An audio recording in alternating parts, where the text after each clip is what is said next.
Alors, bonjour et bienvenue à cette table ronde sur le rituel et le spectacle.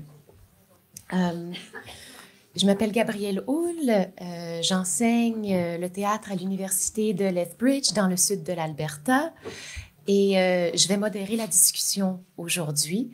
Avant de commencer, j'aimerais remercier Louise et Castelier d'avoir programmé la table ronde dans le cadre du festival. C'est vraiment un privilège d'être ici.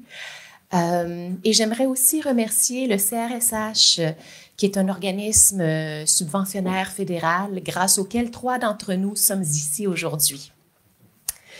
Je vais passer vers l'anglais. Les intervenants vont parler anglais. Par contre, après chaque intervention, je vais faire un petit résumé de ce qu'ils ont dit. Et puis, à la fin de la table ronde, on va avoir une période de questions. Si vous souhaitez poser votre question en français, faites-le. Et puis, je la traduirai pour les participants. Et on pourra faire aussi de la traduction des réponses qui ont été données aux questions. So, good afternoon and welcome to this roundtable on ritual and performance. My name is Gabrielle Houle. I am an adjunct assistant professor in the Faculty of Fine Arts at the University of Lethbridge in southern Alberta, and I will be the moderator of this roundtable. I would really like to thank Louise and Castelier for programming this roundtable at the festival. It's a real privilege for us to be here today. I would also like to thank SHIRK, which is a federal organization that supports research and that supported 3 of us to be here today. All right. Oh, I would like to ask everybody to please turn off your cell phones for the duration of the event. S'il vous plaît, éteignez vos téléphones cellulaires pendant la table ronde. So, the participants today are Maria Trisulistiani, who most of you know as Ria, Peter Balkwell, Dr. Katerina Dolenska, and Cariad Astols. Maria, Ria, is a world-renowned puppetry artist with a background in social and political science. She is the founder of award-winning theater company Paper Moon Puppet Theater and of the International Biennale Puppetry Festival, Pesta Boneka. Based in Yogyakarta, Indonesia, Ria has toured productions internationally, including in Southeast Asia, in Europe, and in North America. Ria collaborates with international artists on a regular basis, including with companies from the USA, Australia, and France. She also has a strong international and cross-cultural teaching practice and has taught puppetry arts to artists, community workers, and children around the world. Peter Balkwell is an associate professor in acting and drama in the School of Creative and Performing Arts at the University of Calgary in Alberta. He is also a founding co-artistic director of the Old Trout Puppet Workshop, the director of art and education at the Canadian Academy of Mask and Puppetry, and the co-artistic curator for the International Festival of Animated Objects. Peter is part of the core creative team behind the documentary film Iniskim, Return of the Buffalo, which was presented during Castelier, and I'm sure many of you saw it already. Finally, he is the primary investigator in a research project funded by the Social Sciences and Research Council of Canada. This project is titled Exploring Shared Cultural Creative Practice Within Mask and Puppetry Arts. And it so happens that Ria and myself are part of the project too. This roundtable is part of this research project. It's part of its dissemination activities. Next to Peter, Dr. Katerina Dolenska is a cultural journalist, researcher, and pedagogue. She graduated from the Theater Science program of the Faculty of Philosophy and Art at Charles University in Prague and has a PhD in theater from the Academy of Performing Arts, Department of Alternative and Puppet Theater, also in Prague.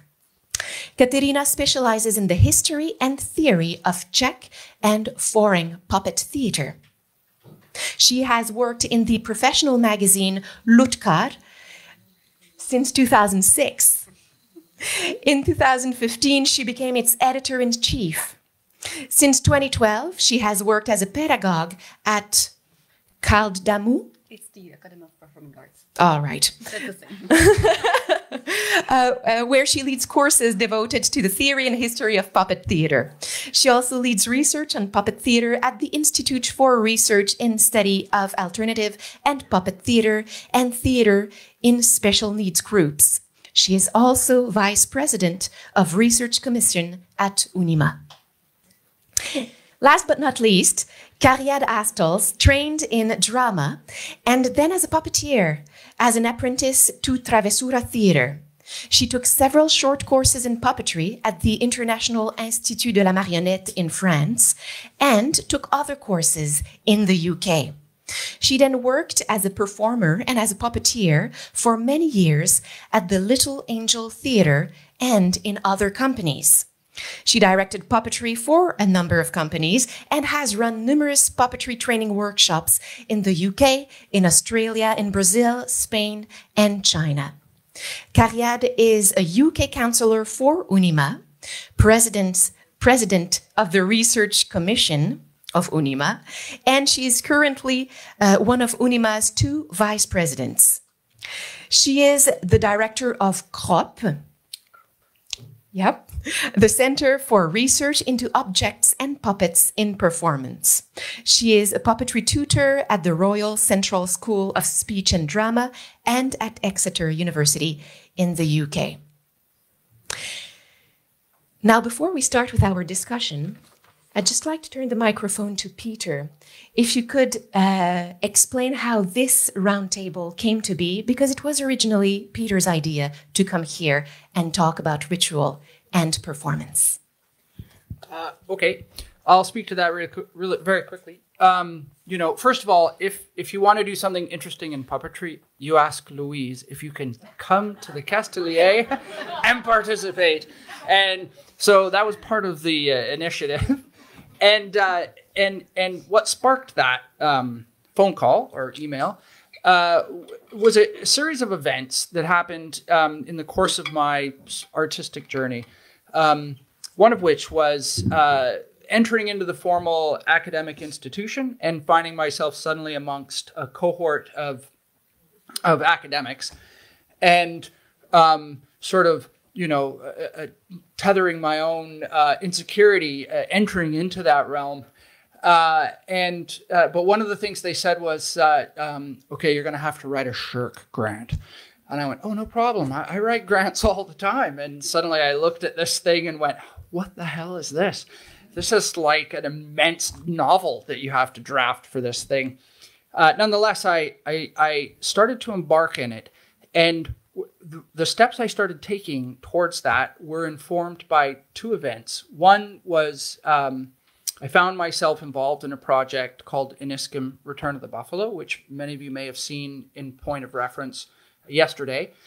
And that informed me in ways that I'll speak about later. But then I was invited to go to Indonesia to participate in the festival Pesta Bonica by Ria, and found myself in Indonesia and was leading a mask workshop for the regional artists in that area. And there was an artist from Bali that had come specifically to take this master class because he said he didn't really have access to exploring dramatic applications of mask where he was coming from because they were tied more to ritual and dance and things of this nature. And I thought, oh, well, maybe I can investigate this through shirk.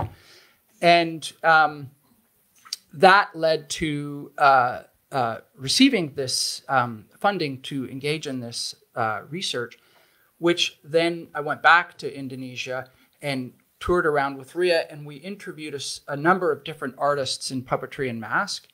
And something that was emerging in their practice almost uniformly, but not in the same way, but always present, was an aspect of ritual in ways that I found were different than how I was working as an artist.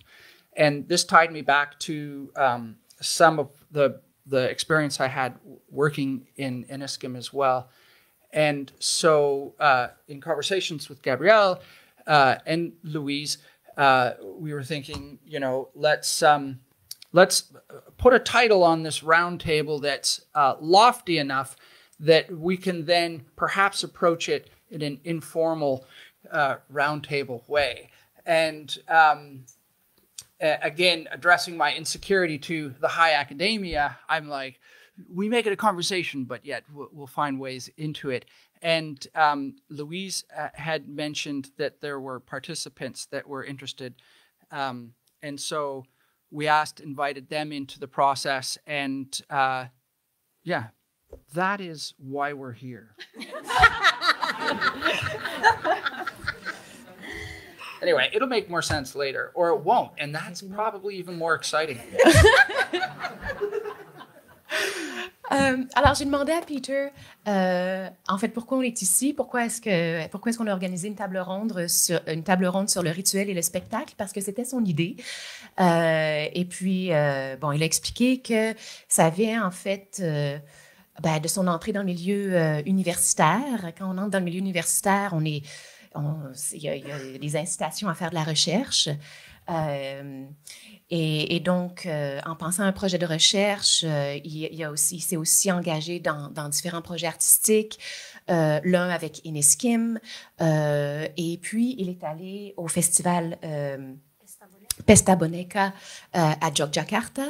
Et lorsqu'il était là-bas, il a rencontré un danseur, quelqu'un qui jouait avec le masque, mais pour qui le masque était vraiment lié à une tradition de la danse et du rituel. Et là, ça a commencé il a commencé à avoir des idées par rapport à un projet de recherche qui serait lié à ça. Il a reçu une grosse subvention pour cette recherche. Il est allé en Indonésie pour rencontrer Ria, mais aussi pour aller à la rencontre d'artistes, de marionnettistes, d'artistes du masque en Indonésie. Et la question du rituel s'est posée, c'est devenu une évidence. Et au cours de conversations, avec moi, avec Ria et avec Louise, on est arrivé ici et voilà, c'est ça.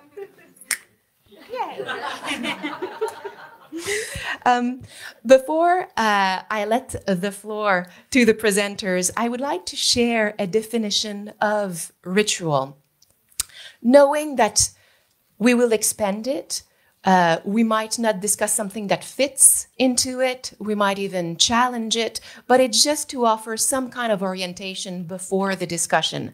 And I'm taking this from the Cambridge Dictionary online, so we can all look it up later. So this definition, well, there are three possible meanings according to the Cambridge Dictionary. One is a way of doing something in which the same actions are done in the same way every time. Another possible definition is a fixed set of actions and words, especially as part of a religious ceremony. And a third possibility for the American version of the Cambridge Dictionary. A ritual is also any act done regularly, usually without thinking about it.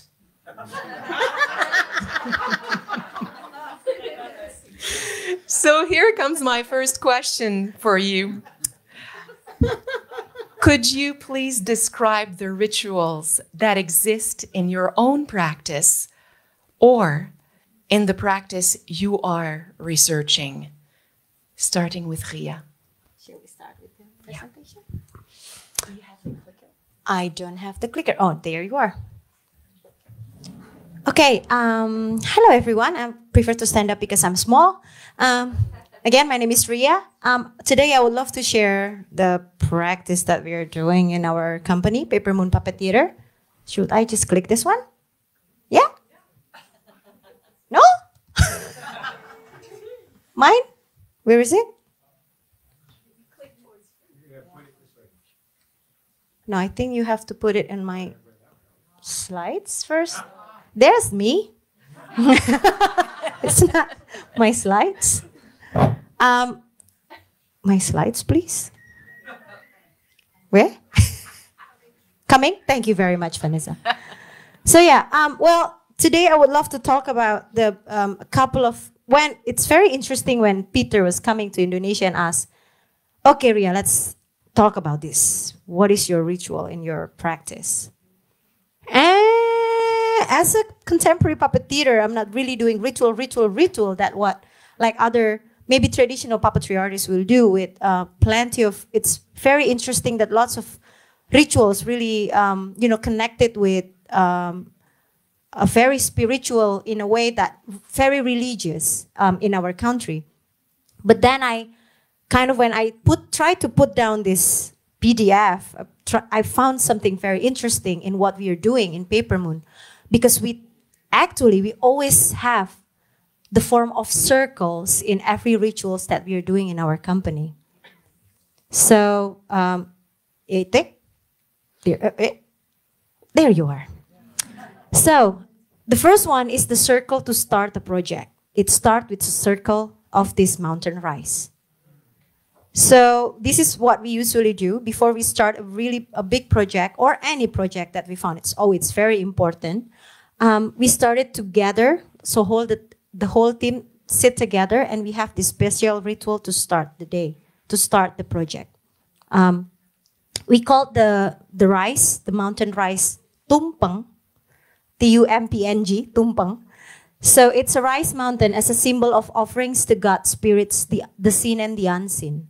So everyone will sit together, and then it's super delicious, trust me. So even it's white rice or it's coconut milk, rice cooked with coconut milk, so it's very tasty.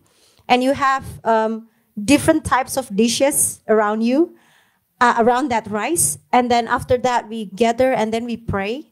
It's basically to gather all this energy and then to give it up and to kind of like to offer it to the universe and for the universe to give it back to us. So that's the idea of this mountain rice situation. And this is what actually happened in our festival, Pesta Boneka. It always started with big feast, welcome dinner, but it's really sitting and eating together. I think Bonnie was there at that time, right?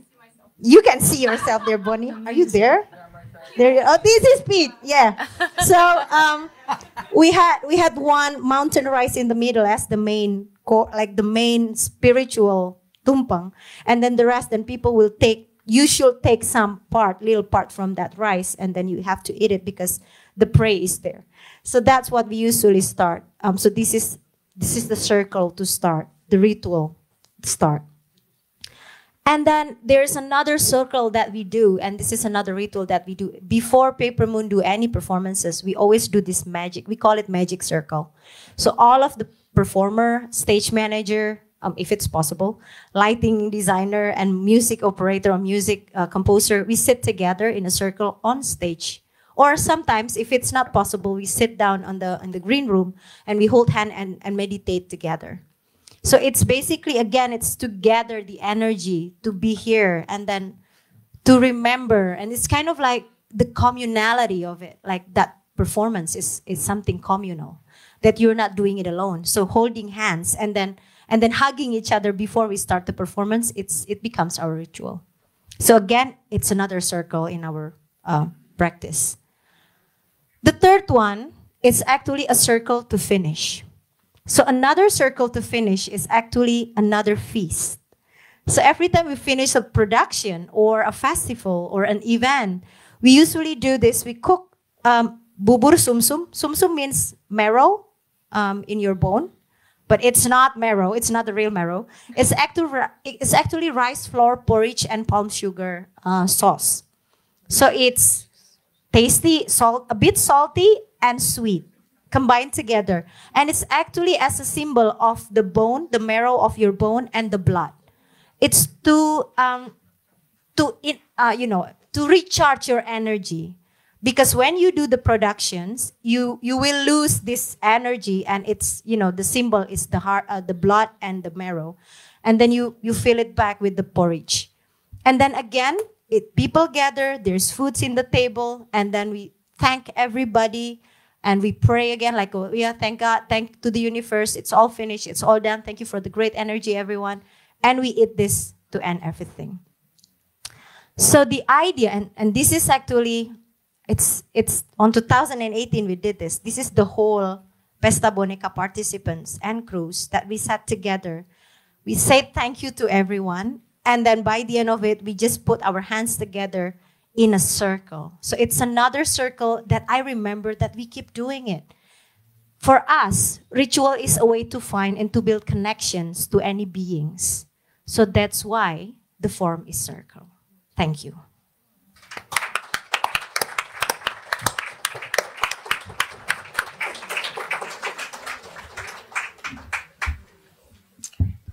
Do you need this? Not this time, no. Okay. Alors, vous avez vu de la belle nourriture puis plusieurs cercles parce que ça fait partie intégrante des rituels à Paper Moon Puppet Theater. Donc, Ria expliquait qu'en Indonésie, il y a souvent une connexion entre le rituel et le religieux et que dans sa compagnie, ils ont intégré différents rituels à différents moments dans un processus de création ou dans un processus de production. Et pour chacun des rituels, la forme privilégiée est le cercle. Donc, elle a expliqué qu'il y avait un premier cercle au début d'un projet où les participants partagent un repas qui inclut du tumpeng, qui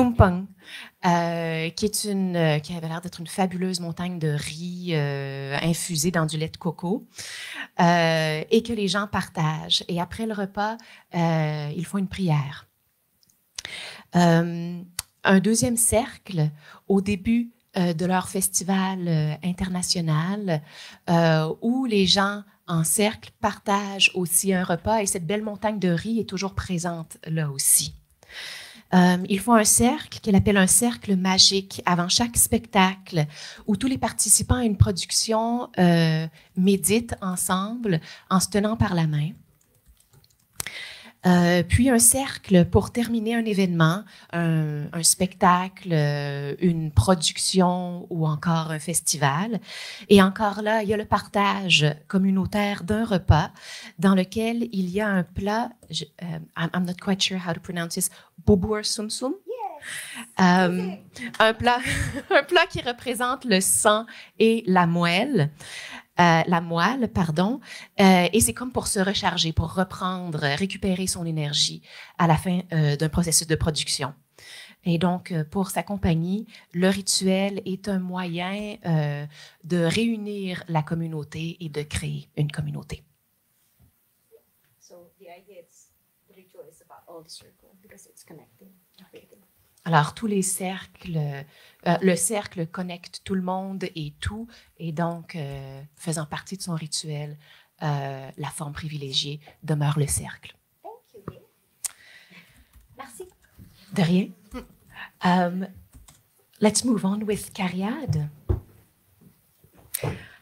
Okay, thank you very much, Ria, for those beautiful images of circles and food. I don't have any images in this section. I will have some images in the second part. So I want to start by saying that I believe that puppets are sacred ritual objects. In many cultures and in many practices, that's apparent and explicit, and in many practices, it's not so explicit. But I was drawn to puppetry because of the sense of ritual in mask work that I did when I was a theatre student. For me, masks are a kind of puppet, and mask work was the practice that inspired me most when I was studying. We didn't have any puppetry when I was training in my university. But what it did for me was almost immediately I started working with masks, is that it took me into a trance state.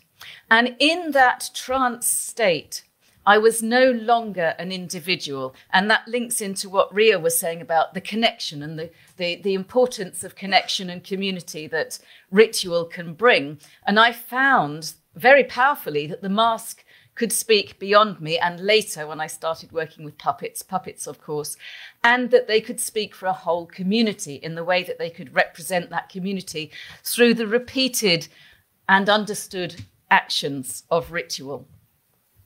So what I'm going to refer to as my practice for this round table is mainly my puppetry training work and also a little my academic research into puppetry. So amongst other things, I train puppeteers, actors and other practitioners to work with puppets.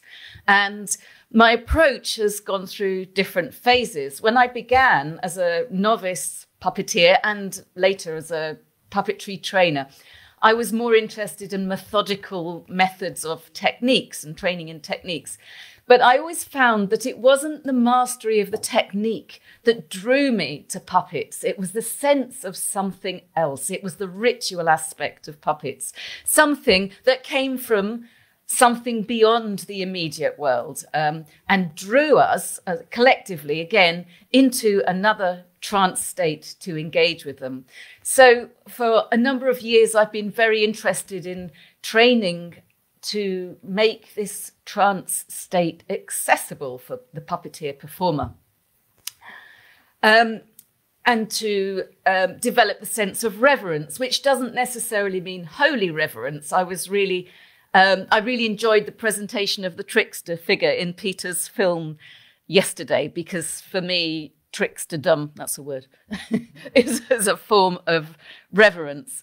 In my research, I'm really interested in death and the relationship between puppets and death. And in the West, we've lost in many ways the spiritual connection with puppetry. It can be complex, trying to restore ritual and reverence to puppetry practices without becoming Orientalist or colonial. And this search is part of what preoccupies me in my work and in my research. So here's a few examples of ritual in my training practice. They're not unique. Many people use these techniques, but they are rituals of puppetry practice. I ask the performers to come in neutral clothes or black clothes, not only to make the puppet more visible, but also to bring a sense of community and unity. I use psychophysical training processes. This means training in Tai Chi, yoga, and physical theatre, as well as meditation.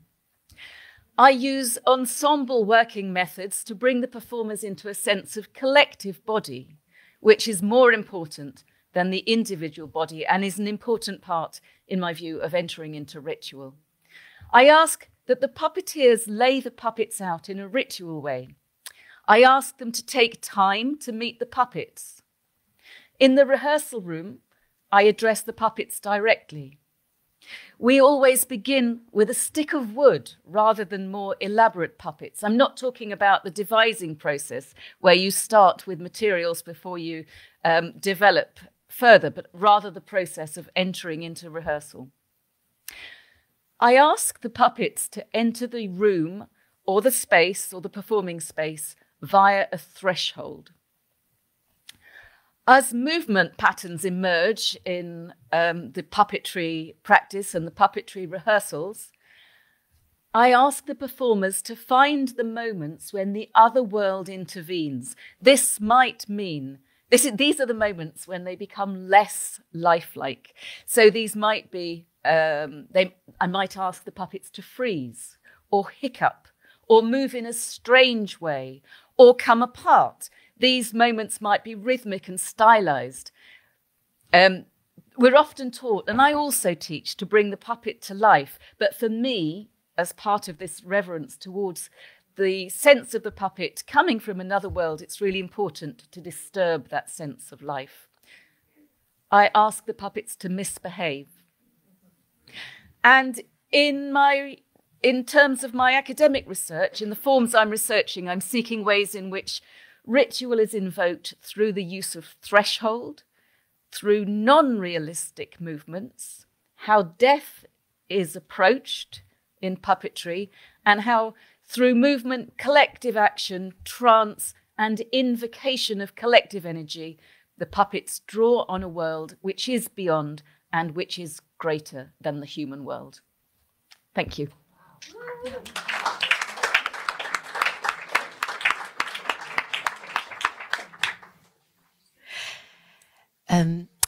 Alors, pour Cariade, les marionnettes sont des objets rituels sacrés. Et c'est d'abord l'aspect rituel des masques qui l'a inspirée et qui a inspiré sa pratique lorsqu'elle était une étudiante.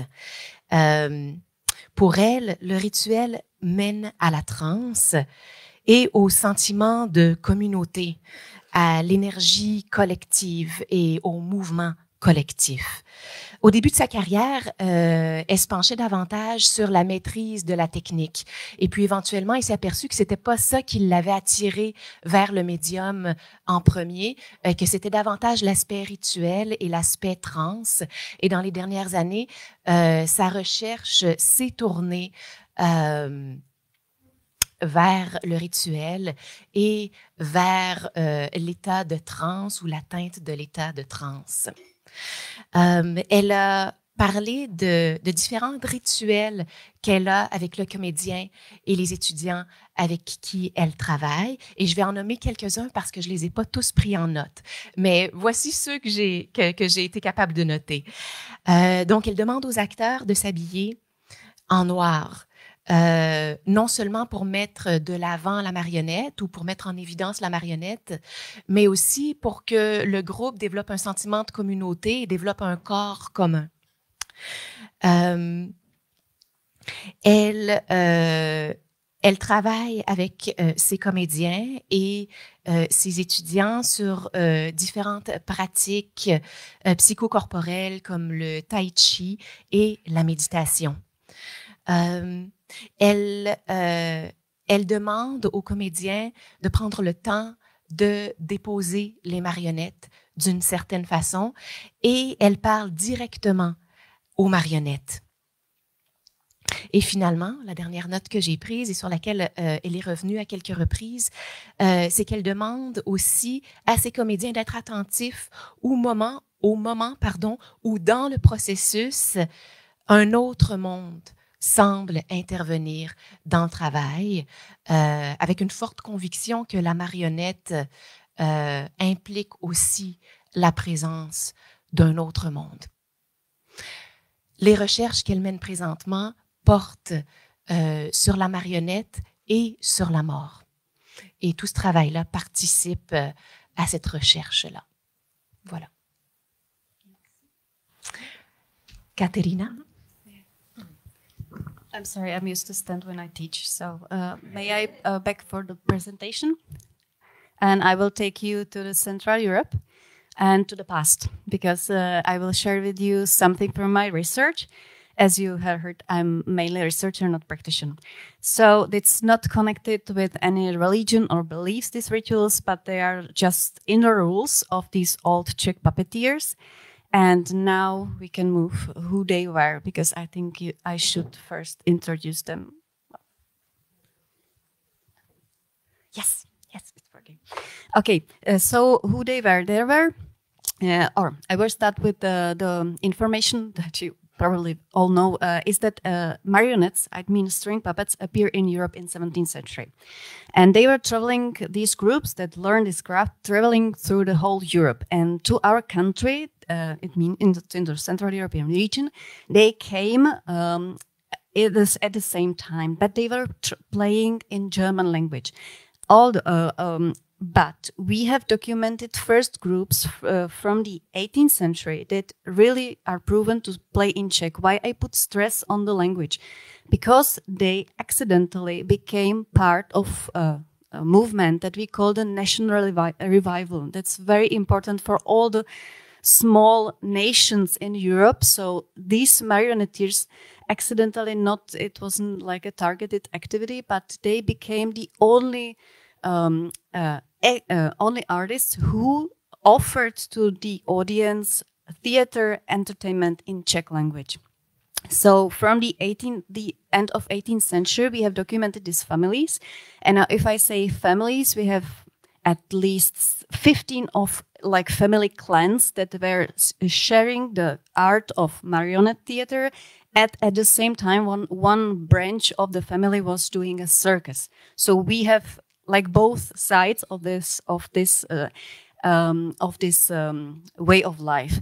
They were traveling through the countryside. Mainly, they were not allowed to perform in bigger cities, and it was mainly a folk entertainment.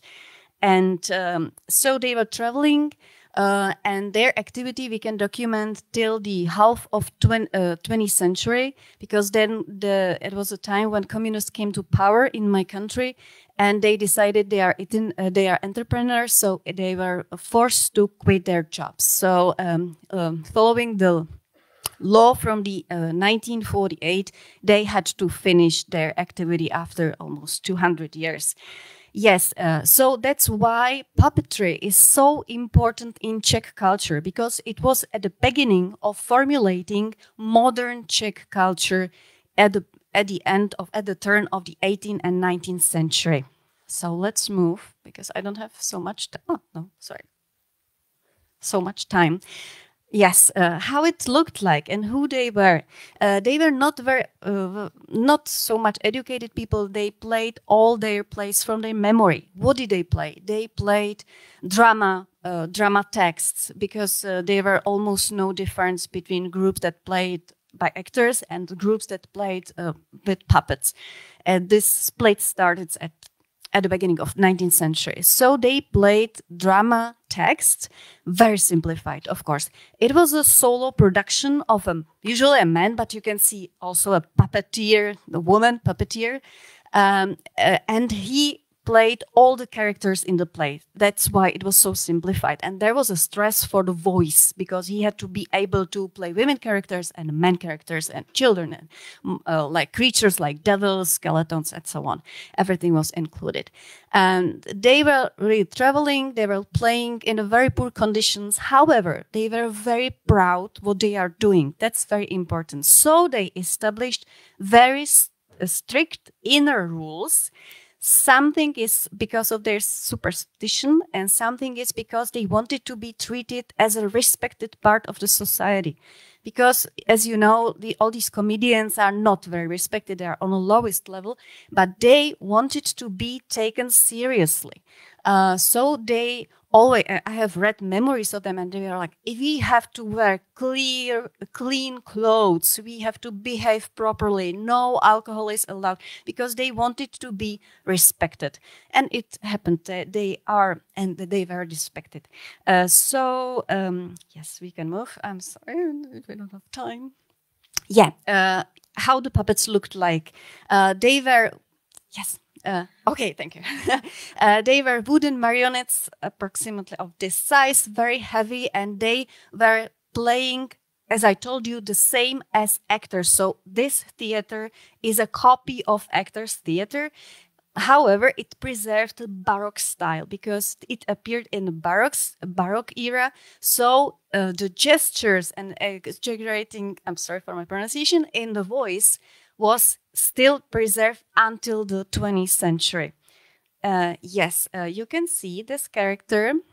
This one. This is the trickster. This is the comical character that is typical for all of them. They always had this character that was on, usually they had puppets on wires.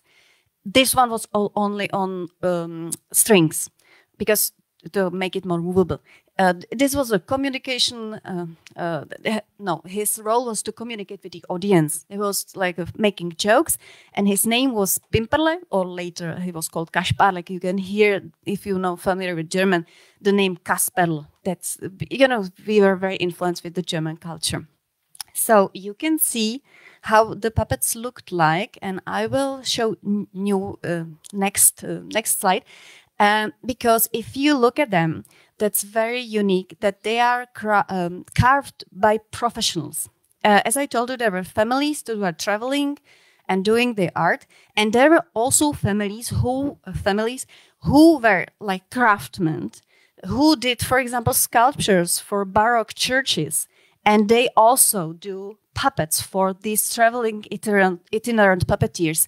So maybe you can see some features in the faces that are following Baroque statues and sculptures. Yeah, so they played with this. They had a very strict rules how to behave. Yes, there's a detail. And you can see if that's a sign. If the puppet is really old, it's carved even in the birds and hair. If it's newer, it tends to be more realistic. It's replaced by some fur or something like this. So these are really old. Yeah, I would like to mention one family. You have seen the member, the woman. She was from this family, and also these soldiers are from the family of Kopecky. That's the most important family of these itinerant puppeteers. They are really documented from the 18th century, and they are playing somehow theater until nowadays, although they are doing new circus and stage design and so on, but they are still related somehow to art. And this family is considered to be like a nobility between puppeteers. And the superstitions I will mention at the end comes from this family. It's really a very, very important one. And you can see also the members who served in the army during the First World War. And they were members of Czechoslovakian Legion. That was the army. It consisted of soldiers who escaped the Austrian army and created independent army that was like responsible to fight for newly established Czechoslovakia in 1918. So even these puppeteers were so brave, and they play in the war puppet theater to support the national ideas. So I would like to show them to you, because I'm very proud that they really kept their art to support some political thing in a very positive way. Yes, and I will show this one. Yes, yeah, they play for other soldiers. Yeah, so you can see the life and the puppets. Yes, these puppets were created in the front. They are from the battlefield. I would like to very briefly mention that you can see there are very respected families that did a very important, that played very important role in our history. And now, finally, the superstitions they shared, and they had to be followed. Why do we know them? Because we started the research in this in these old families at the beginning of 20th century. So everything is documented, and we have manuscripts, and we have many things. So I know it's time. So I have chosen 4 of them. For example, they believed that the stage was always swept from the auditorium to the stage, so that the puppeteers didn't sweep the audience. Yes. Yes, they let them come. So the next one, the puppeteer was never allowed to sit in the front row of the audience because it brought back luck. I have heard it for 6 years. Trust or not. The next one, the bell, that was the bell for the start, was never to be rung outside of the performance time, not to discourage the audience to come. So that was the next rule they had to follow. Before the performance, the text that was played that evening was always opened at the first page and had to be lightly spat 3 times for luck. But they didn't turn the next pages, just the first one. And the last one, it's something like curiosity to make it lighter, my speech. The puppeteers, mainly their children, were told stories about a mysterious ghost named Mulak. I'm sorry, I can't translate it. It doesn't make sense. Yeah, that's the name. That's just the name.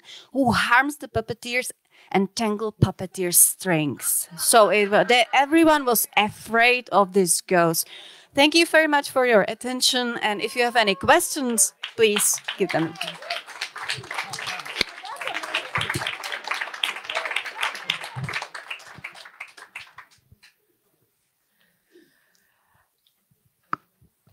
Wow. Le résumé va être difficile parce qu'il y avait du beau contenu, puis du contenu complexe.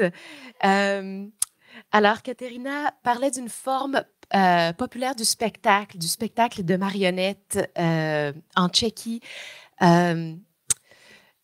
a commencé au 18e siècle avec les premières compagnies qui ont commencé à parler dans la langue des spectateurs plutôt que de donner des spectacles en allemand. Et que tout ça contribuait à une période de l'histoire nommée National Revival. Et je suis désolée, là, tout de suite, là, je ne sais pas comment traduire ça en français. Une sorte de période de renaissance nationale. Voilà. Alors, ces premières compagnies-là faisaient de la tournée en milieu rural. C'était une forme populaire du spectacle qui a continué du 18e siècle jusqu'en 1948, lorsque ça a été interdit sous le régime soviétique. Et cette forme de spectacle-là a participé à articuler la culture tchèque au cours de 200 ans à peu près. Les marionnettes étaient faites en bois, elles étaient faites par des sculpteurs professionnels. Un comédien, un marionnettiste pouvait jouer tous les personnages dans une pièce, faire les différentes voix, que ce soit des voix d'hommes, des voix de femmes, des voix d'enfants. Ils ont développé différentes règles pour légitimer leur pratique, pour se différencier d'autres types de comédiens ou de personnes qui faisaient du spectacle. Par exemple, parmi ces règles-là, bon, ils ne devaient pas boire d'alcool, ils devaient porter des vêtements propres. Et à ces règles-là s'ajoutait aussi un ensemble de superstitions, et plusieurs de ces superstitions-là auraient été nourries par une famille qui fait partie de la royauté des marionnettistes en Tchéquie, nommée la famille Kopetsky, active depuis le 18e siècle et jusqu'à aujourd'hui. Malheureusement, j'ai pas noté toutes les superstitions, mais j'ai noté la dernière, comme quoi il y aurait une histoire à faire peur aux enfants, comme quoi il y aurait un fantôme qui s'amuse à emmêler les fils de la marionnette. Mais il y en avait plusieurs autres. Vous pouvez poser les questions plus tard. Peter?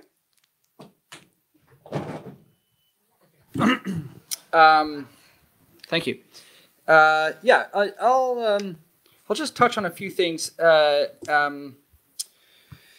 You know, I didn't really understand a way for me to enter into this conversation. It's awesome. You sort of put something in front of you that you have no idea how you will approach, and then see what happens.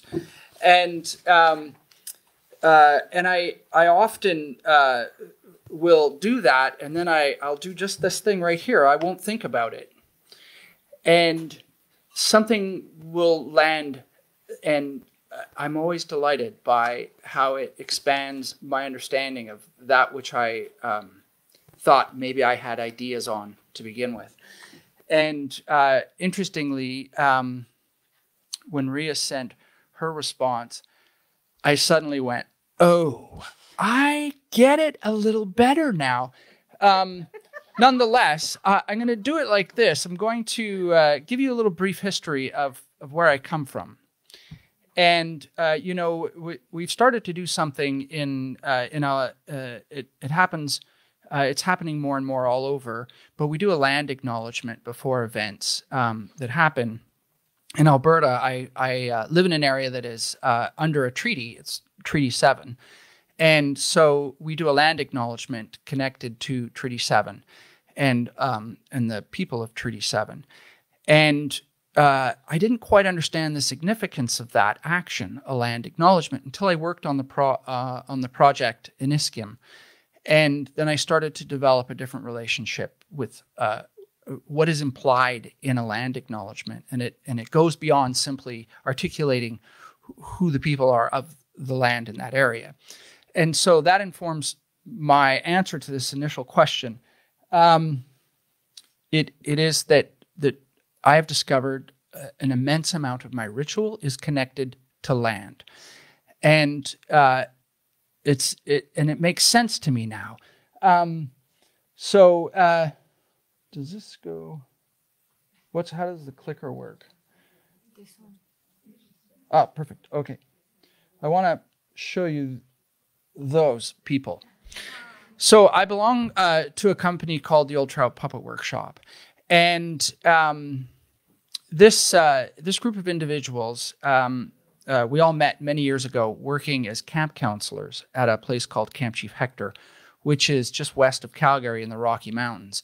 And none of us had any inkling of how we would spend our lives and what we would get ourselves into, beyond just knowing that we wanted to be with each other and engage in the frantic way that we did with each other. And we would return to this place every summer for 4 years and work as staff. And we would go into the backcountry and we would lead 5-day backcountry trips with kids and canoe trips and things of this nature. And then on nights off, we would just run ourselves completely amok, behaving in ways that no guardian of children should ever behave. And then, come back, clean ourselves up and go to it. And we found this balance in this relationship. We then moved from there to the Alberta government doing interpretive programs in the mountains for campers in amphitheaters and whatnot. And our company is founded in the methodology that we discovered at camp. When you go on a extended backcountry trip, everybody needs to participate in every menial task simply to survive. And the possibility of actually dying back there it's true. It's real. If you don't deal with your food properly, you could attract big bears that might run through your tent at night. If you don't work together to provide shelter and accommodations in this way, the weather can completely wipe you out in a turn, just like within a few minutes' notice. And we took the need to connect with each other into the machination of our company. And then what we discovered, what happened was I found myself working on this program in Niskim, and I decided I would take all the artists back to this location and embed them back in this environment in which to work. And we worked in a cabin, and there was no heat, no running water. So jumping back to this, we found ourselves in a ritual that was dictated by the environment and by the land. And interestingly, when you lend yourself into in the Indigenous relationship with time, and Leroy talks about this in the film yesterday of how it runs circularly as opposed to linearly. When I was starting to hear that, it made more sense to me. And so the idea of the circle also was important to me. And I discovered that it is this environment that is the ritual. The land is the ritual. And what excites me about being guided into that kind of a decision or an investigation to understand more is that it contradicts what I would initially assume to be ritual. And I think that in that way, it starts to enter into your body a little bit more wholesomely. And it's not dictated by virtue of description, but more by experience. And interestingly, there was something I was like, what is it about this camp? Like my company, the board of directors is all alumni from this camp. And we are all in the company alumni from this camp. And so I had to ask myself at one point, what could be serving that? And where the camp is located, it's very sacred land to the Stoney Nakoda. And they do a Sundance once a year. And they used to do these things and the Stoney Nakoda are the Lakota Sioux. They migrated from the Black Hills of South Dakota into the foothills of Alberta and then were pushed up into the mountains by the Blackfoot. And they stayed there in the 1600s, like when Shakespeare was writing his plays. And I fathomed that. And they would do a Sundance every year. And I'm almost done. And they would seek an anomaly in the environment that is only in this area of the Bow Valley corridor, just outside of Calgary, and natural fields that would be built within the forests, clearings, and they would select these, and they would do a Sundance, and then they would leave the structure up for it to slowly decompose back into the environment, which would take about 100 years. And you can still find remnants of these rings, even in fields just over the fence from where this camp is. And it occurred to me that they had been then very likely doing these ceremonies in the field that we were running around with kids playing wide games and whatnot. And that the energy that they were putting into the land by virtue of these ceremonies and ritual was still there. And that we were inadvertently receiving it running around because we were widening ourselves to be able to receive it without realizing it was there. Do you know? And I thought possibly this kind of relationship and connection is a thing that provided the rich environment that we would then benefit from in this way. So my short answer to this question is we find ritual in the land.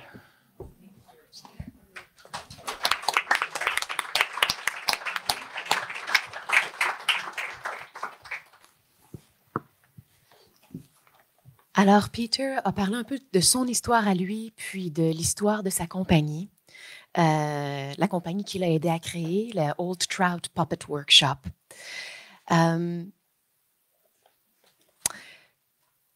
Il dit qu'il fait souvent quelque chose qui s'appelle une reconnaissance du territoire, la reconnaissance du territoire où il travaille avant de commencer à travailler.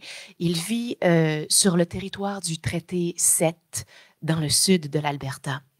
Et son rituel est intimement lié au territoire. Il a parlé de la formation de sa compagnie. Alors, Peter et ses collègues se sont rencontrés à un camp dans les Rocheuses, où ils sont retournés chaque année pendant 4 ans. Et lorsqu'ils se revoyaient dans ce camp-là, ils allaient faire des expéditions dans l'arrière-pays. Et chaque personne était responsable, en fait, d'activités qui assuraient la survie des autres. Et là, il a parlé un peu de à quel point c'est facile de mourir dans les Rocheuses si on n'est pas bien préparé. Et c'est vrai. Alors, ces expériences-là ont été très formatrices pour la compagnie. Et il est revenu, en fait, à ces expériences-là et au début de sa compagnie lorsqu'il s'est engagé dans le projet Iniskim, dont une grande partie du processus de création s'est passée sur le même territoire, sur ce camp-là. Et là, il a réalisé que les rituels qu'il avait intégrés dans sa pratique étaient guidés par la nature, par la terre, par le territoire, et que le territoire lui-même était rituel. Que le rituel n'est pas quelque chose qu'on décrit, mais quelque chose que l'on vit. Et à un certain moment donné, il a réalisé qu'à l'endroit où le camp avait été bâti et là où il travaillait avait été un lieu d'une cérémonie très, très importante pour des peuples autochtones dans la région. Une cérémonie, un rituel qui s'appelle Sundance, une danse du soleil, et que c'était un rituel qui a été pratiqué pendant des centaines d'années et qui laissait même au sol certaines traces en forme de cercle. Et il a réalisé au camp, en travaillant sur Iniskim, que l'énergie de ces cercles de danse-là était toujours à cet endroit et qu'il venait nourrir en fait sa pratique et les rituels qu'il faisait au moment de la création de Iniskim. Et il a terminé en disant que la réponse courte est que le rituel, c'est le territoire.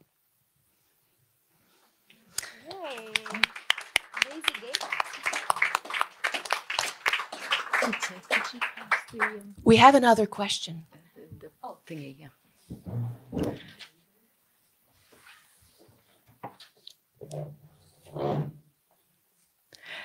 Now that we have first introductions to the ritual in your practice or in the practice of those you are researching, would you like to speak for a moment about why the rituals you spoke of are important and what they might do to your practice? Maybe starting with Cariad. Thank you. I've got some slides which will appear in due course. So while they are... All right. Okay. Thank you very much. Well, okay. Why are these rituals important and what do they do to the practice? I started by thinking about what ritual does to us. And there are lots of things that ritual does to us. In the local sense, and in my context, what I mean by the local sense is not geographical, but it's in the rehearsal room or in the training room. Regional, which is as a community, as a culture, and global, which is internationally. So we don't have so much time, and ritual is such a vast topic, and puppetry is such a vast topic. So I'm just going to talk about 3 elements of ritual and what they do to us. I'll just click through a couple of these slides, maybe. Okay, it's that way. Right, so this, well, okay, I mentioned in the earlier introduction that I'd come to puppetry through mask training. And one of the things that masks does is takes you away from being an individual and brings you into a collective. And puppetry does the same thing, in my view. So it brings you into this sense of community. It brings you into this sense of communion, you know, whether we are serving something else collectively and we're bringing our own individuality into a collective reality. And that's very important for me. And I prefer to use the word communion than community because I do believe that puppets are sacred ritual objects. And I believe that the word communion evokes the sense of the divine or of the spiritual. So when we come together in any kind of historical ritual practice, we invoke ancestral voices, we invoke memory, and we invoke communion in some way. And the invocation of communion brings about deep bonding. I'm just going to do a tiny mention of this theory from Merleau-Ponty, who says that we have 2 different kinds of consciousness. We have core consciousness, which is about ourselves and our own bodies in the world. And we have expanded consciousness, which is that sense of being connected to everything else, everybody else and everything else. And this is really powerful for puppetry. So I believe that puppetry gives us this sense of, extended, not expanded, extended consciousness.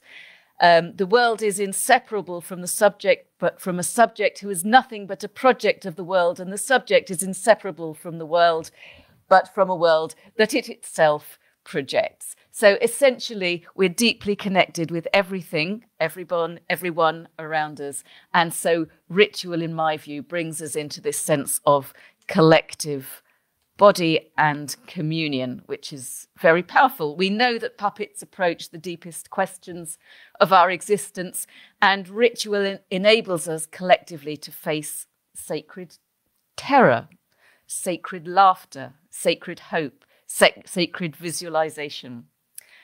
So I'll just go back quick one. So, secondly, ritual can give us safety. It provides a framework for understanding our community, and that might be the community of puppeteers. We wear blacks. We work collectively. We respect material. We respect land, perhaps. Hopefully, we respect land. So it creates a sense of knowledge, shared practice, and safety. And the safety is a framework for understanding and articulating those questions of our existence. So if I use, in my practice, for example, if I use psychophysical training to engage the presence of performers, that provides a framework for them to extend their practice and enact their approach towards the puppet. They're held in the grounding of that training. When I speak to the puppets in the rehearsal room as a ritual, rather than to the puppeteers, hopefully it provides safety for those puppeteers to allow the puppets themselves to respond, to reply, and perhaps open up the space for the devilish in those puppets, for the misbehaviors and the autonomy of the puppets. And wrong way. Sorry. I don't know if anyone here recognizes this slide or recognizes this show. This was a show that was premiered at the Charleville Festival last September. It's called Remember, and it was a co-production between Théâtre de l'Entrouvert, Elise Vigneron, and the Magdeburg Puppet Theatre. And for me, it expresses everything I would like to say about ritual. In this performance, there were no realistic movements. There were no attempts to make the puppets lifelike. Instead, the puppets descended from racks above the stage, were taken out of bags in a ritual manner and started to jerk uncontrollably on stage, like being possessed. And I couldn't get a video, unfortunately. I really wanted to show a clip of this, but I really recommend that you see the show if it's at all possible. In this performance, the puppets, through their jerking and non-realistic dance, invoked the sense of that other world, which I think is so important in puppetry. So what I would say as the third point is that ritual provides a space for rupture and interruption, a framework for disruption. So in its framework, the potential for disturbing that veil between the worlds is very powerful.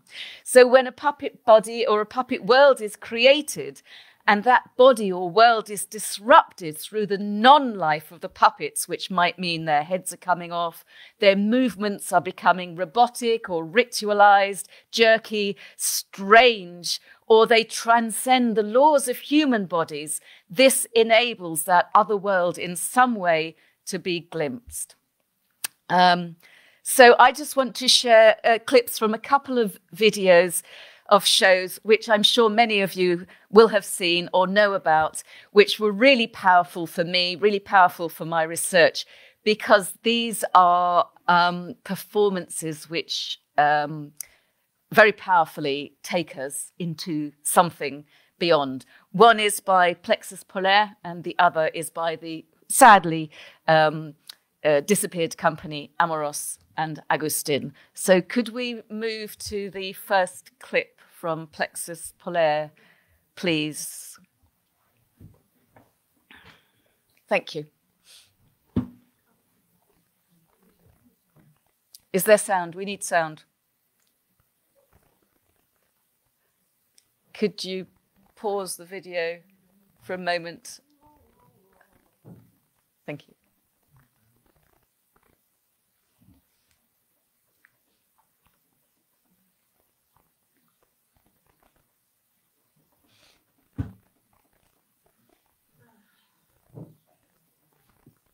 This is Chambre Noire.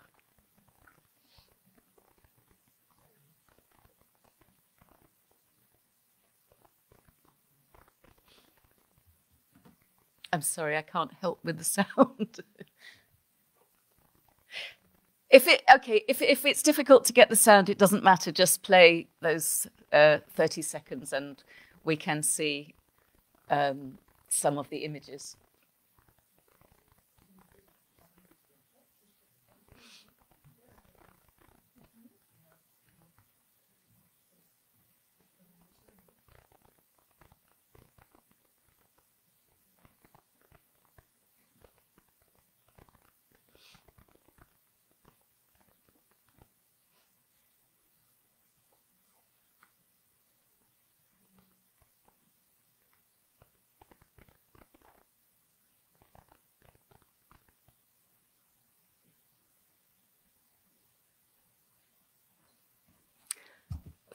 Thank you. You can pause it there.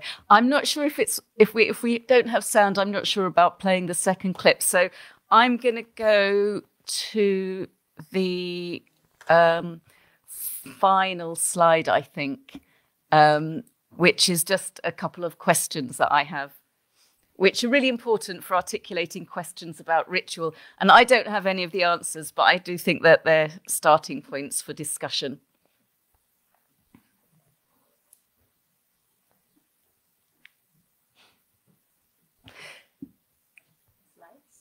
Yeah, I'm waiting for the slides to come back, but somebody's working very hard at the back there. The other show that I was going to show a clip of was from Amoros and Agustin Shadow Puppet.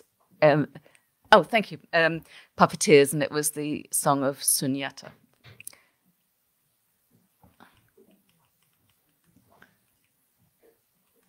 Okay. All right, so I really love this quote from Keble. They have tried to turn the mysticism of their souls into forms of wood and stone, of words and paintings. So it's the mysticism of our souls that I think ritual in puppetry enables us to approach. But how do we evoke spirit? How do we evoke the collective unconscious without being Orientalist? What are the rituals that we can use without stealing or treading on diverse cultures? How do we enact intelligent animism? We use this word animism so often in our work, the belief that everything has life. You know, we're puppeteers. We believe that things have life. What do I mean by intelligent animism? I mean that animism that in some way we don't treat superficially. Animism that we are able to embody through integral belief in some way. And how in the West can we have this conversation about how intangible culture, how that reverence, that which is mystical, that which is spiritual, how can it be honoured in our work as puppeteers? So I'm going to end with those questions. Thank you.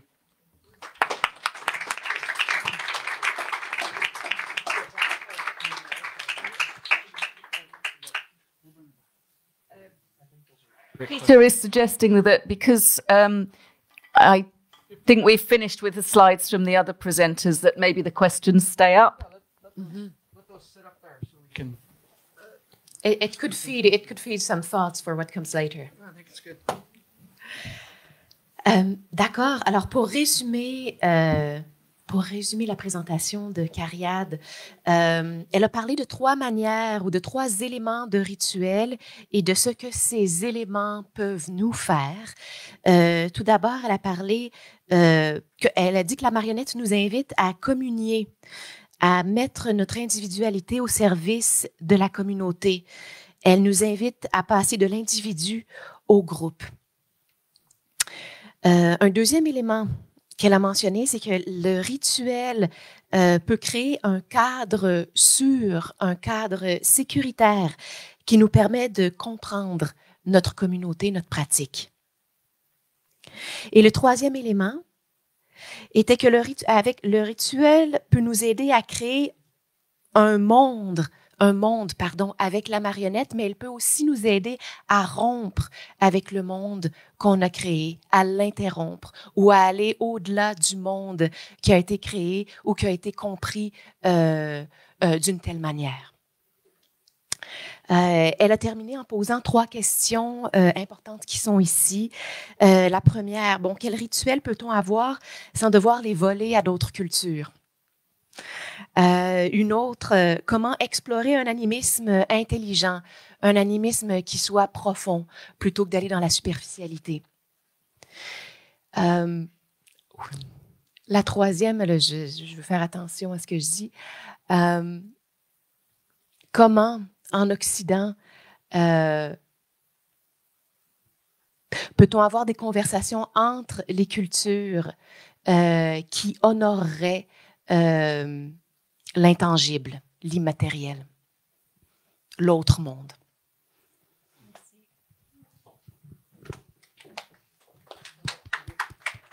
Yeah, this is a very interesting question. I just would, and wow, Carrie, thank you very much for throwing these questions. Actually, it's really interesting for me to think about it as well. But I just would love to share one experience that Paper Moon did. I had. It was on 2018. Paper Moon Puppet Theater worked with Polyglot Theater from Australia. There, I work with Sue Giles. She was the former artistic director of Polyglot Theater. And we did this collaboration work called Child Story or Cerita Anak. And this project is about, the big theme is about both.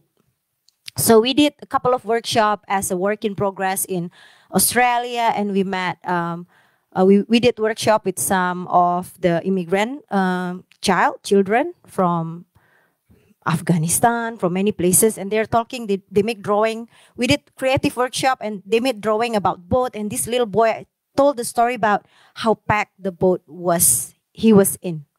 So we just realized that, oh, he's one of these people. So it's kind of, we gather the stories, and then we moved to Jogja, and I brought Polyglot Theater team and also our creative team to go to Lasem. It's a town in the northern part of Java. It was actually in the 14th century. It was the first port of Java. So plenty of big boats, ships from Spain, from Netherlands, from many places come to Indonesia, to Java through this port.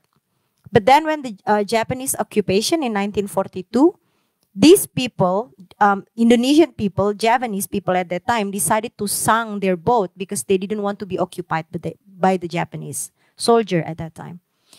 So under the Java Sea, there are hundreds of sunk boats. So that kind of story that, and not lots of people in Lasem knew about it because it's only the historian knew about this story. So it's coming from, it's a oral history basically.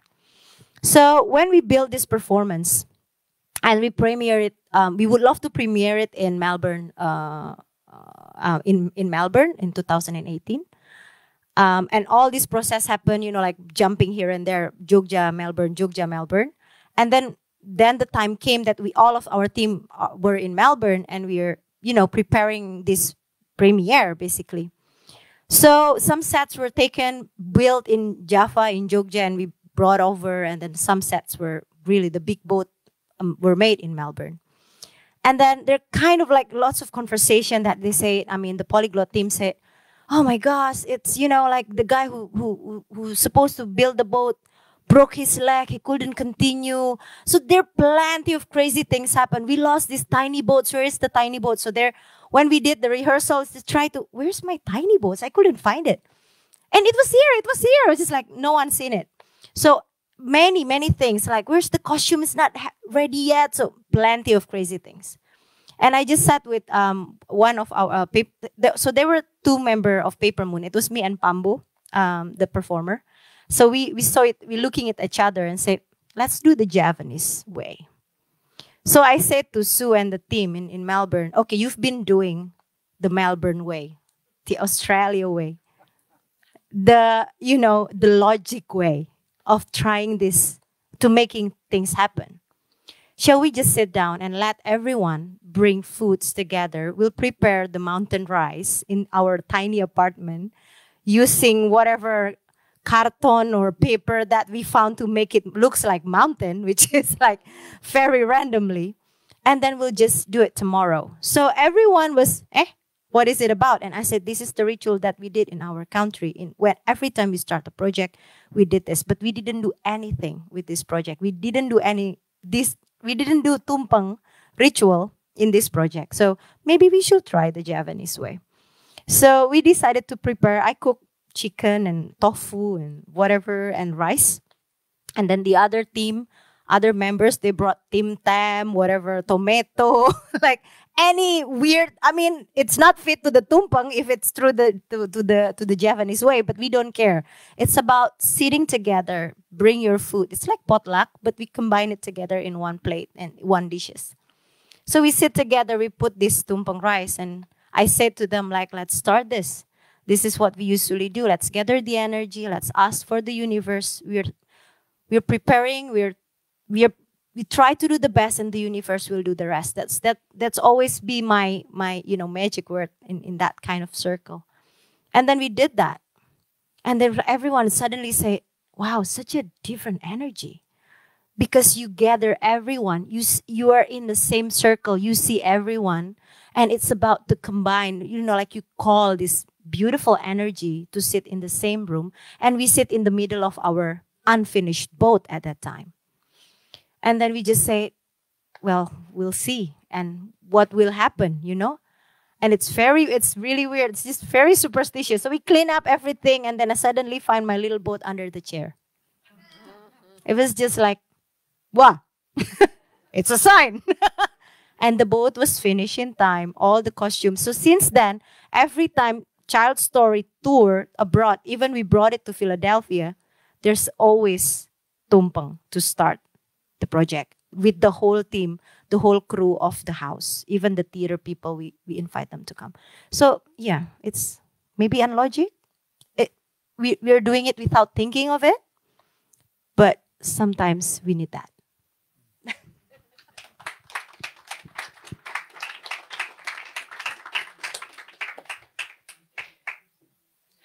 Ria a communiqué avec nous une histoire qui s'est produite, quelque chose qui s'est produit en 2018 lorsque Paper Moon Puppet Theatre a collaboré avec Polyglot Theatre, une compagnie située à Melbourne. L'image centrale du projet sur lequel il travaillait, c'était un bateau et c'était tiré d'un événement historique. Elle a expliqué que sous la mer de Java, il y a des centaines de bateaux qui ont été coulés par les Javanais avant l'invasion des Japonais. Et que plusieurs personnes ne connaissent pas cette histoire-là, incluant des Javanais. Et donc, ça a été un peu une source d'inspiration pour ce projet-là. Et durant le processus de création et le processus de production, il y avait toutes sortes de choses qui se passaient, des accidents, des objets perdus, des objets oubliés. Les choses se passaient pas comme ils auraient souhaité que ça se passe. Alors, à un certain moment donné, Ria a dit, en fait, on n'a pas fait le même rituel qu'on fait normalement à Paper Moon Puppet Theatre avant chaque projet. Et là, on a essayé la manière de Melbourne. Essayons la manière javanaise. Alors, ils ont décidé de se rassembler en cercle, de faire un repas communautaire, comme le font les artistes de Paper Moon Puppet Theatre. Un rituel auquel tout le monde sur la production a participé. Et ça a changé l'énergie du projet. Et après avoir tout rangé, après le repas, ils ont trouvé un des objets qu'ils avaient perdu et qu'ils n'arrivaient pas à retrouver depuis, je pense, plusieurs jours. Alors, depuis ce temps-là, ils refont ce rituel-là lorsqu'ils partent en tournée et lorsqu'ils ont des collaborations avec d'autres compagnies à l'international. Go ahead. Just to let you know, it's 4:25. Right after that, we'll welcome questions from the audience. It's 4:25. I'm going to use this one instead.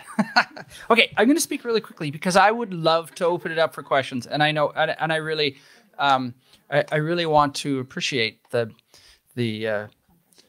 cohort that's in the room. So really quickly, I'll speak to 2 points of how I've discovered this ritual in use in our practice, and one of them is this. You know, we have the old trouts when we start a project, when we bring an ensemble together. Lots of times they're coming from away. They land in Calgary, and then the next day we take them out and we take them on a hike into the backcountry. And you know, we pack our lunch, pack our rain gear. We try to pretend like we're seasoned backcountry people. You know, we go, yeah, we must prepare for all of these things, and we advance it with a level of intelligence. You know, me and Judd and Pitu, we actually jockey against each other to see who's more seasoned in the backcountry. And we take the group out and we stand at the trailhead and we go, it's this way, it must be this way. And we argue a little bit about, is it this way or that way? And one of us prevails, and invariably we get lost, staggeringly lost. And it happens almost every time. It's remarkable. You know, and we're with the ensemble that is looking to us to be, are these people leading us in a process, or are they, you know?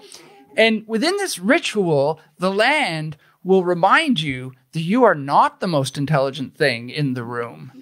And it knocks you back down to a place of humility within that which you are actually trying to invest in, do you know? And misery loves company, so everybody gets lost. It starts to snow, and you're huddled under some tree next to a cliff that you can go no further, and you find yourself together in that place, all on the same level. Do you know? And it's tied to what Carrie was saying. It brings us into our community, but it brings us together in a way where we are all on the same level. Nobody is in a hierarchy. I find myself really often the clown in me wants to attack the reverence of all things. And I find in this time now that I will try to find, you know, to remind myself not to be too precious about a moment or a sense within the ritual, but again, to allow it to become you in a way that it cannot be reverent or irreverent. It simply must be in you. And the one area that I do find great results from, though, is if I'm going to be reverent about any kind of ritual, it is in gratitude, in the ritual of gratitude. And one of the things I learned at camp, actually, was a process that we call appreciations. And we do this. We do it in the intensives at the end of the day. We do it in process at the end of the day, where we finish the day together and we stand in a circle and people just offer an appreciation. And it doesn't even need to be connected to anything that you did in that day, in that moment. It just is a thing that is landing to you. And often it becomes sharing between each other, but also you appreciate something that is distantly far away, or even in the past, or possibly in the future. And I was, you know, somebody remarked on this process once and said that is very much like prayer. And at that point, everyone is grounded, and you receive a sense of yourself and gratitude for the day, and then you can finish the day that way. I find it's, you know, we could go on about the importance and how it does serve us. But that's just sort of a sense of where I found discovering myself more in the practice of ritual without even quite realizing what it is. And interestingly, the last point I'll make is that, you know, Rhea and I introduced this question into a workshop that we were doing as part of the Unima Pro circuit. And we said, oh, let's spend a time and we'll just give in small cohorts this question: how do you find ritual in your creative practice? And it was remarkable, the conversations that grew out of this. And we could have spent so much more time on it. But I found that we tried mostly to define it through action, activity. And what I really love is that I'm finding it more as breath or air or water or whatever it is. Do you know that anyway, that's my academic answer. This one? This one? Your Yes, like that. Yeah. Can you translate that? I'll try. OK.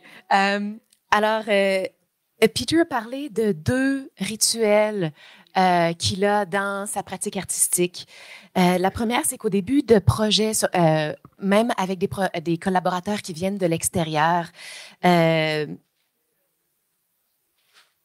il amène ses collaborateurs en randonnée dans l'arrière-pays, au tout début du projet. Et là, lui et ses collaborateurs veulent savoir, c'est moi qui connais le chemin, c'est par là, on va y aller. Et puis, à chaque fois, le groupe se perd dans l'arrière-pays et que c'est immanquable, ça arrive toujours.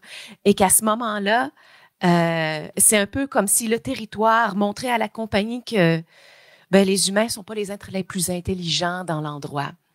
Et que, ça les ramène à certaines valeurs aussi. Et à un sens d'humilité, peut-être. Ça, c'est pas ces mots, l'humilité, c'est les miens. Le deuxième rituel, c'est un rituel de gratitude. Donc, à la fin de chaque jour de travail, Peter et ses collaborateurs se réunissent en cercle pour exprimer leur gratitude pour leur journée de travail, en nommant quelque chose qui sont particuliers, quelque chose ou quelqu'un ou un moment peut-être qu'ils ont particulièrement apprécié. Et ils terminent chaque jour de cette façon-là. Pete a aussi parlé de quelque chose qui s'est passé durant le circuit pro cette année, alors que plusieurs artistes se sont réunis à Calgary pour un atelier. Et durant l'atelier, Ria et Peter ont décidé de poser la question du rituel au groupe présent. Quel est le rituel? Quels sont les rituels que vous avez dans votre pratique artistique? En pensant que ça allait mener à peut-être quelques discussions. Et puis finalement, ça a mené à une très grande discussion qui aurait pu continuer très, très longtemps. Donc c'était quelque chose de très, très riche. Et je crois que c'est ici qu'on devrait ouvrir la période de questions parce que comme c'est tellement riche, vous avez probablement des choses à ajouter, des questions à poser, des commentaires à offrir. Alors, on va ouvrir ça maintenant aux spectateurs. So, based on the last comment that Peter made about how the question of ritual became so rich during that workshop, during Pro Circuit, that's a good moment to open the floor for questions because probably this has been, something has been brewing in you and you have questions or comments to make on the topic. Oui, Dimitri. Je vais parler en français et après je parlerai peut-être en anglais ou tu traduiras. Donc Dimitri Jacheneau. Moi, en vous écoutant, j'ai pensé que le rituel est une question de temporalité, d'échange de temporalité, de différence de temporalité, de rythmicité, comme dirait Deleuze. Donc j'ai pensé aussi à la question de la narration, de la narrativité, du geste subjectif. Ça, c'est un peu le temps et récit. Hein, donc c'est un peu comment allier le rapport entre la temporalité et le geste, le moment. Donc, il y a différents types de rythmes. Et je pense que le théâtre, et notamment cette notion de spectacle, quelque chose se donne à voir, ou en tout cas se donne en action devant les yeux de spectateurs, avec cette notion de répétition, de circularité. Alors moi, voilà, je vous propose, enfin, c'est comme ça, hein, ce sont des idées qui me viennent à la tête. Donc, je trouvais ça assez intéressant de penser que le rituel est une forme d'échange de temporalité, d'échange de plusieurs temporalités, un dialogue de temporalité. Donc, c'est-à-dire qu'on on s'évade un peu de formes de réalité telles que nous la concevons en tant que sujet, mais nous avons besoin quand même, d'une certaine manière, de rentrer en tant que sujet sujet A, mais sujet aussi actif. Hein, donc, en tant qu'artiste, je pense que c'est important. Je peux essayer de le dire en anglais de façon différente, si tu veux, ou alors tu le dis. Voilà.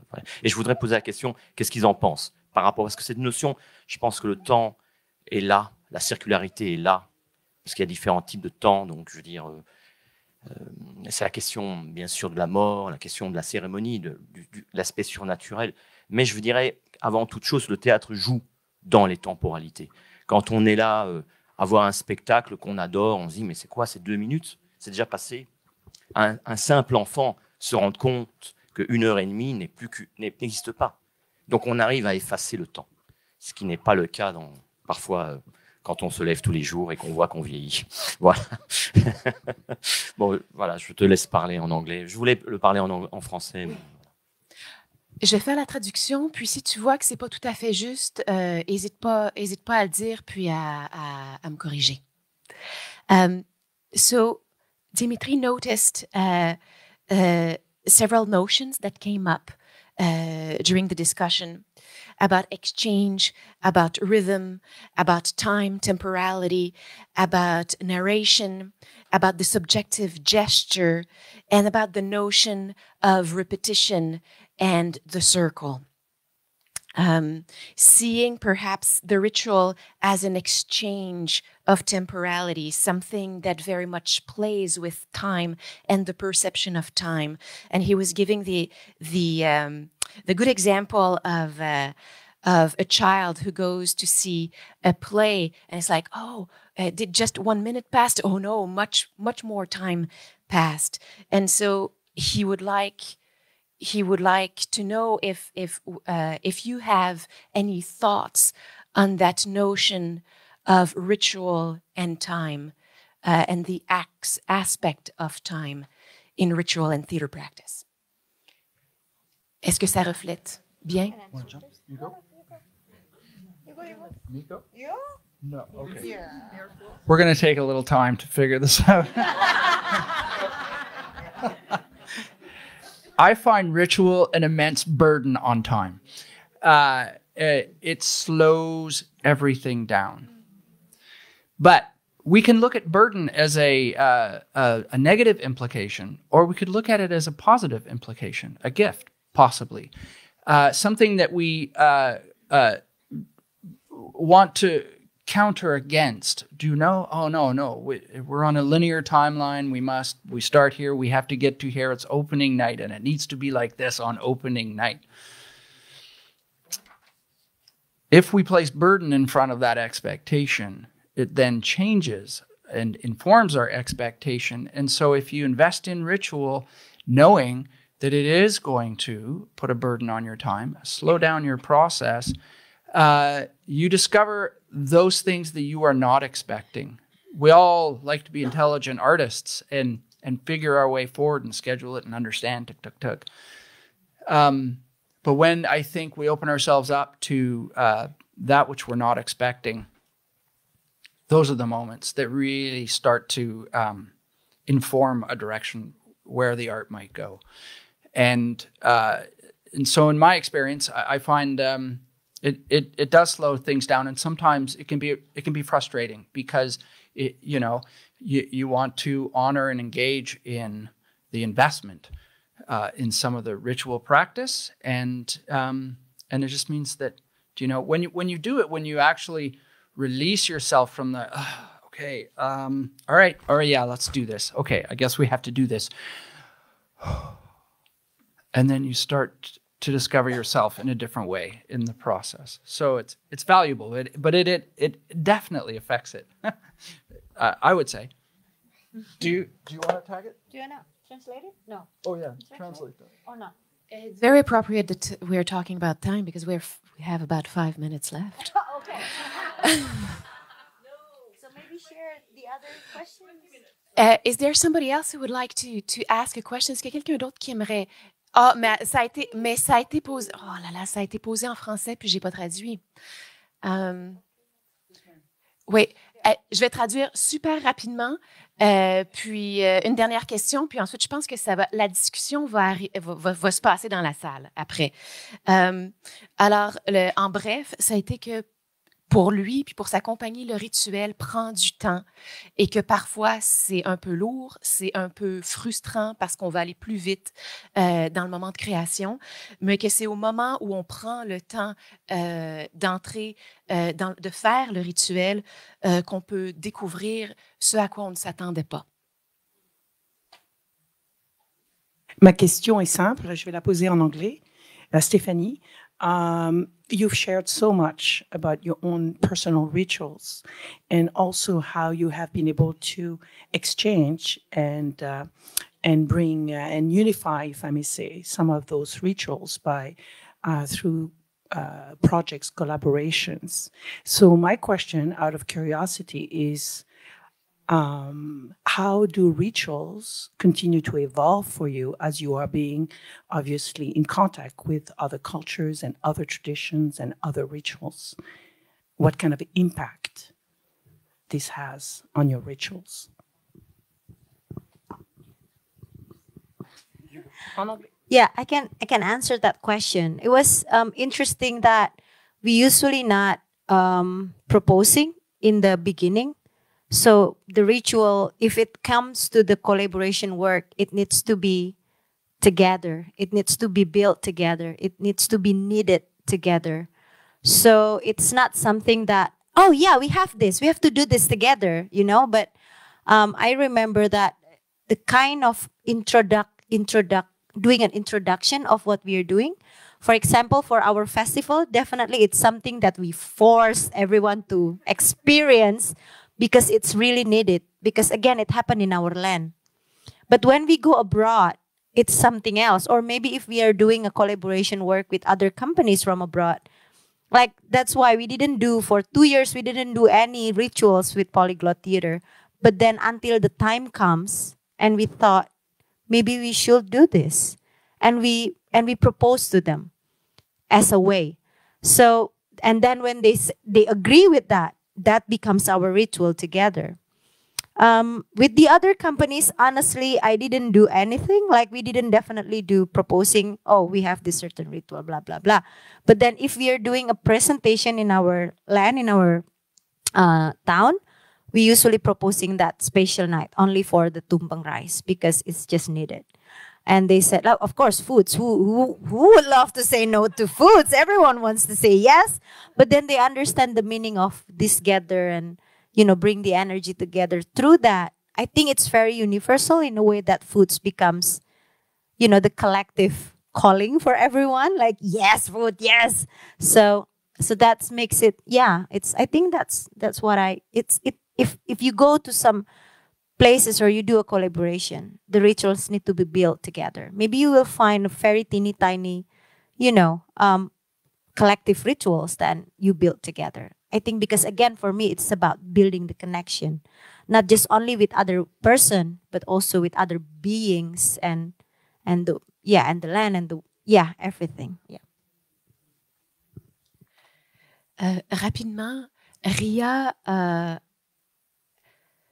a dit que pour elle, l'important, surtout quand elle fait une collaboration avec des gens qui ne sont pas de Java, c'est que le rituel doit être créé ensemble et doit naître d'un besoin commun.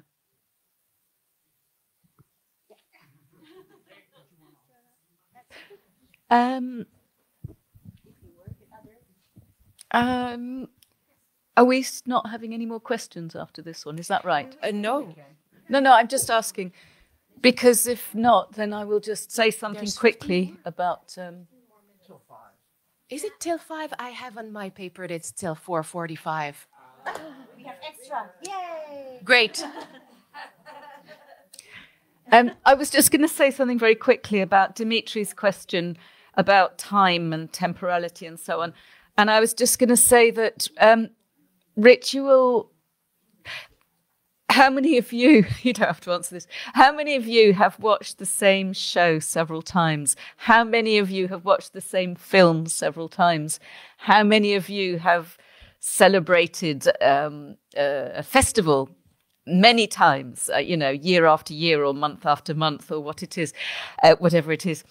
I think there are different ways of looking at time, of course, and ritual gives meaning. So if we look at time as linear and doing and achieving, then of course rituals can be burdensome and slow us down, however slow or fast or quick or incorporated into other practices they are. But repetition in some way has a powerful healing capacity as well. So I would just like to say that ritual is healing, can be healing. Ritual can be healing. And there was also something about the gesture in Dimitri's question. And I think puppets have this power that the gesture becomes the gestus, or becomes the statement, the social, the political, the cultural comment, when it's a repeated gesture in some way. So it has a resonance out of the limited time of the performance. It has a resonance that creates ripples in wider circles of time. So I just wanted to say that quickly. Did you want to speak on the evolution? I don't think so. No? Well, you have one here. Do you need these would you like these to be translated? Est-ce que vous voulez que les réponses soient traduites en français? Oui? Oui. OK. Alors, Cariade a répondu que si on a une conception linéaire du temps, le rituel peut sembler lourd, peut devenir un obstacle ou peut paraître obstacle, mais que le rituel peut aussi aider à la guérison. Et en réponse aux remarques que Dimitri a faites un peu plus tôt, Cariade répond que le geste, lorsqu'il est répété, devient commentaire social et qu'à ce niveau-là, il persiste dans le temps, il a une résonance dans le temps au-delà du spectacle.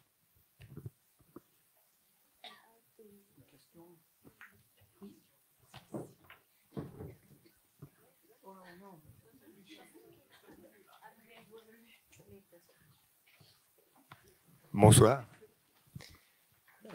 Je pense que dans tout rituel, il y a une dimension sacrificielle. Quelle est dans votre pratique, ou y a-t-il dans votre pratique cette dimension sacrificielle?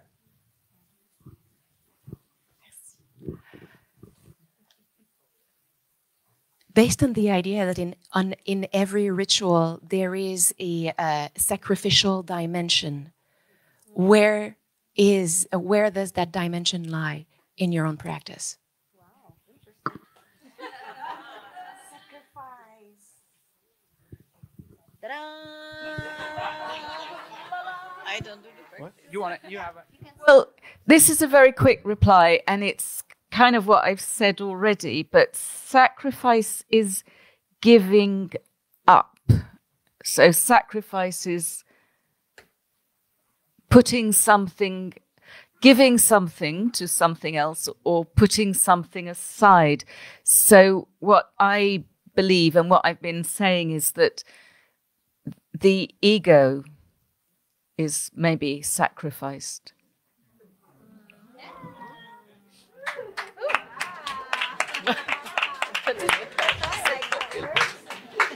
Maybe your ego is sacrificed.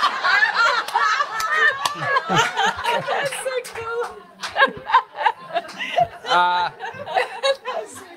No, I love this question. Do you know, one of the things of this whole roundtable I love is that it really, I think we want to walk out of here and continue to be just wondering about this. Do you know, like, not to provide any sense of answers, but I agree that my quick answer, just for the sake of everything, is oftentimes I think I have some really good ideas. And I'm like, this would be so awesome if it went like this. And other ideas need to arrive, and you need to open up to these other ideas and sacrifice some of your ideas, do you know? I think that in that way, what we do is we allow ourselves to undermine our control, and we sacrifice that. And then our egos have a bath. I'm going to have to think more about this question. What do you have? I need to think more. Yeah, okay. It's a good one. Okay. Well, while you think, I'll just I'll translate what Cariad and Peter said. Alors pour Cariad, le sacrifice, c'est de laisser, c'est un peu de laisser aller ou de lâcher prise. Et que pour elle, c'est l'ego qui est sacrifié. Peter était pas tout à fait du même avis. Et alors, pour lui, c'est qu'il pense souvent qu'il a de très bonnes idées, que ses idées sont bonnes, mais que pour laisser entrer de nouvelles idées dans le travail, il faut être capable de sacrifier certaines idées qu'on trouvait bonnes. Et que à ce moment-là, le sacrifice, c'est de sacrifier une part de contrôle dans le processus et de laisser son ego aller prendre un bain. Wow, that's interesting, because if we thought that this is a part of the journey that you need to make, I mean, you know, it's for me when I did that rituals with the circles, I think that's a very interesting question, because I didn't feel that maybe the time to cook, is it a sacrifice? Maybe the time not to hang out with friends and just sit there and make the circle is the sacrifice? Is it stop to get dizzy with, you know, or getting fast or wearing your costume and sit down and do the meditation before the show? Is it the sacrifice? I don't know, because that's the part of the journey. It's just, I didn't feel like it's any sacrifice for that. I feel that it's just need to be happen.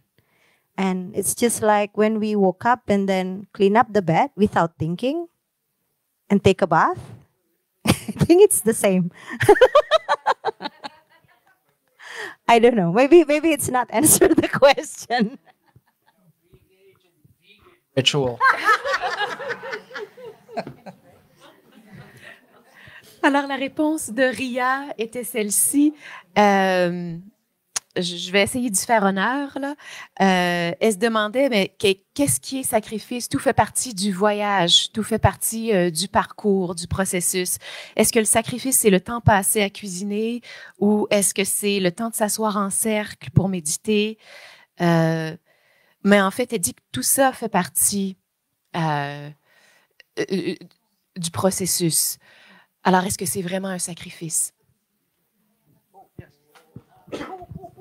I don't do the practice. However, I can share with you something with the research. So for me, the sacrifice sounds like it's some kind of suffering.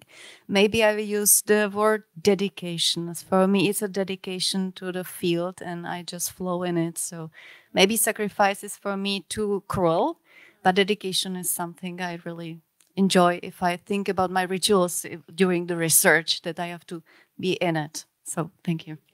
Dedication.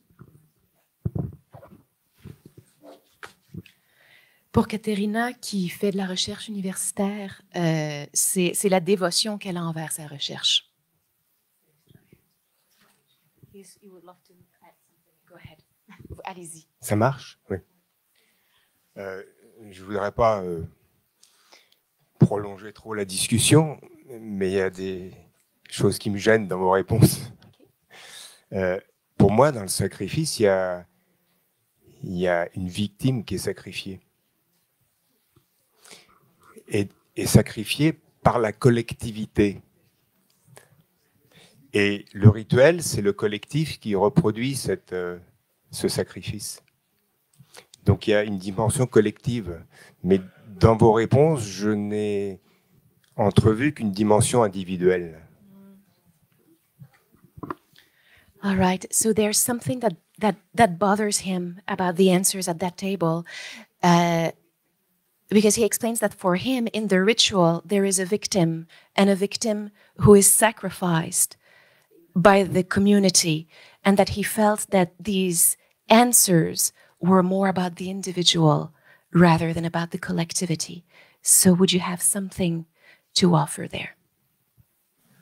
I need to hear that again. All right. That in the ritual,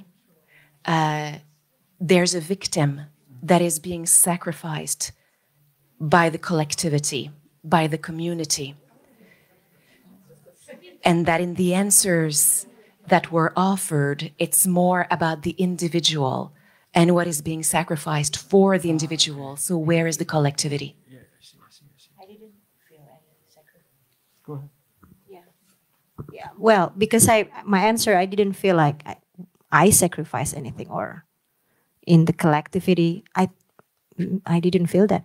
Isabel, do you want to add something? Maybe you've kept raising your hand. Ben oui, allez-y. OK. En fait, dans l'aspect, il y a deux choses. Moi, je voulais poser une question juste avant l'intervention de monsieur. Je trouve ça intéressant qu'il pose la question du rituel de ce point de vue-là. Puis en même temps, j'ouvrirais de l'autre côté où est-ce que je voulais apporter aussi. C'est parce que l'aspect sacrificiel, à mon sens, vient beaucoup d'une définition d'un point de vue religieux. Là, je peux me tromper, mais vous interviendrez dans ce que je dis là. Puis dans ce qui est proposé ici de la table, c'est justement un aspect un petit peu plus... qui ouvre davantage à l'extérieur de juste ce qui est religieux. Fait que moi, ce que je voyais, puis même dans les trois questions qui sont là, puis d'abord par ce qui était porté par Ria, pour l'avoir rencontrée à Java, puis avoir vu un petit peu ce qui se passait là, je trouve ça super intéressant ce qu'elle a apporté, parce que pour moi, le rituel, c'est l'aspect relationnel. Et là, le communautaire, il est cité dans l'ensemble des réponses qui sont là, puis même dans la question comment, d'un point de vue occidental, dans la conversation, là, je traduis de façon très large, mais le relationnel, mais au point de vue humain, mais avec tout ce qui est autour de nous, donc relationnel avec le territoire aussi. Donc, avec tout ce qui est autour de nous, ça invite, oui, à une temporalité autre, de s'arrêter, d'être avec les autres, d'être ancré avec où on est, avec ce qui nous entoure, avec des croyances là, qui sont diverses d'un point de vue culturel, mais comment on peut connecter ensemble. Pour moi, le rituel, il est vraiment là.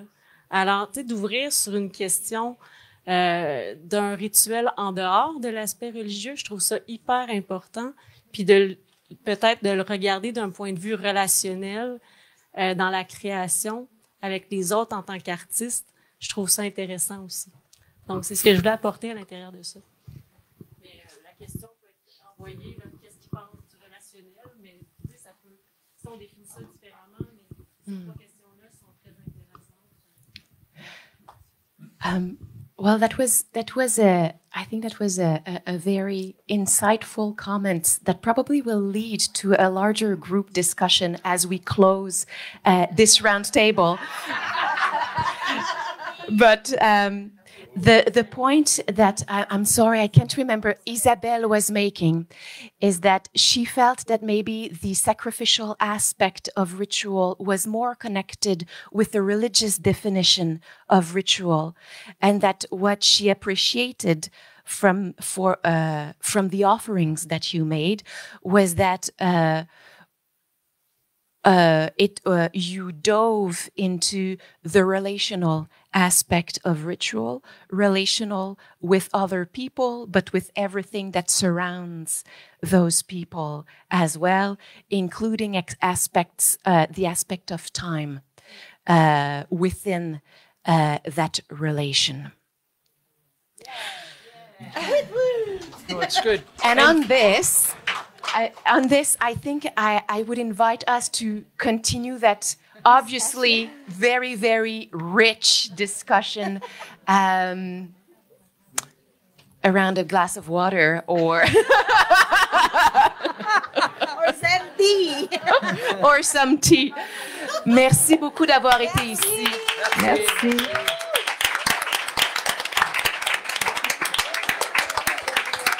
Et un grand merci aux intervenants.